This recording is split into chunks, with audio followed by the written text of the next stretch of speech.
Hey guys, I got asked a question a few days ago from a middle infielder. He was asking what's the best way to take a throw from the catcher when a man's stealing from first. There's a couple different ways you can do it. I've been taught a few different ways. I'm going to go over two different ways. The first is how I was taught back in college and kind of what I think about that. And then the second is the way that I've been taught since I was drafted and have played professionally. So first way is seen here. You get to the bag, you get your left foot, it's in front of the bag, but you kind of press that left foot up against the bag, and you're taking the throw from in front. This is going to do a couple things for you. One of the reasons why I think this is taught, especially at lower levels, is catchers' throws aren't always as accurate, especially at younger levels when catchers don't have as strong of an arm.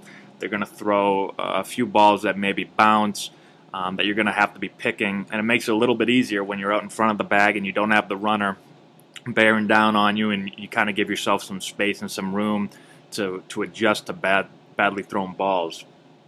Makes it easier to pick, and that's one of the benefits of doing it this way. One of the problems with doing it this way is that, as you can see here, he does a really good job of making sure that he catches it right over the bag and drops it. But what you'll see a lot of younger players do if they get in front of the bag is they'll reach for the ball and catch it more towards the mound than to second base. Now we've got to bring the glove all the way back to second, and by that time, on bang-bang plays, a lot of times the runner's going to beat you because you're taking that extra split second to catch it in front and bring it back. And as easy as it is to tell someone don't do that, when you're in this position, you want to get the ball as quick as possible. It's just a natural reaction sometimes to go out and catch it and bring it back instead of being taught to keep the glove over the bag, catch it, and drop the ball right on the bag. And that can be taught with a lot of work, but sometimes younger kids just can't get a hold of it. They're so used to wanting to get the ball fast. It's a tough habit to break. This is the first way to do it. Now you can decide if this works well for you.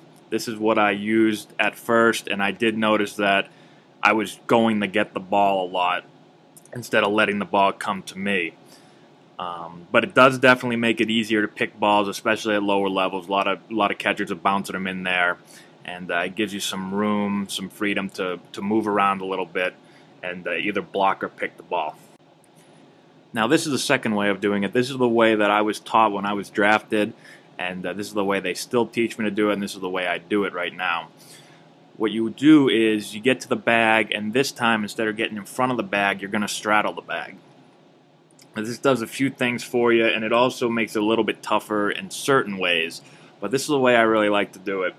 The first thing that it does is that if the throw is good and it's on the money, which usually when you get older, college and professional baseball, you're going to get a lot better throws. You're not going to have to do as much picking. So if you get a perfect throw like they get right here from Johnny Bench, which I guess it's not too bad to have him as your catcher, you straddle the bag and it's a quick catch and drop right there. And this is probably the quickest way to go about doing it. So if you've got a catcher that's going to be accurate and you know you're going to get a lot of balls right around the bag, this is a good way to straddle the bag, catch, drop right on the base runner right here, and it's the quickest way to get it out. Some things that make it a little bit tougher when you're doing this type of action is, number one, if you're not experienced as a middle infielder and you're younger and it's a younger player, the base runner is pretty much right on you. You're right in on the action. You've got to be experienced, you've got to be comfortable doing this, because younger kids sometimes will get a pretty decent throw and the base runner's right on top of them and they might get out of there. They might feel like they're going to get, spiked or something like that, and they're going to jump move. The ball might get into center field. I think this is the best way to go about it if you've got experienced players, if you're coaching at a little bit higher of a level. This is probably the quickest way to get it done. Now, I'm not saying the other way shouldn't be done, because as you've seen right in the last video, you can do that perfectly fine as long as you make sure that you do some of those points that I was talking about. So these are the two ways that you can go about doing it. These are the two ways that I've been taught.